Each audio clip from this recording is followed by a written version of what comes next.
umunsi umwe njye nzaguruka iherezo ry'iyi si y'agahinda.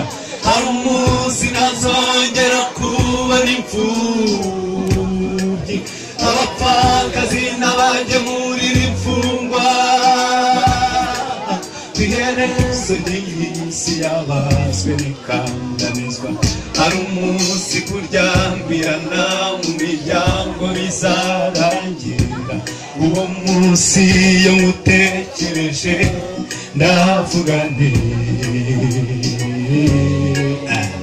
nzaguruka, nzaguruka nzasanga Yesu.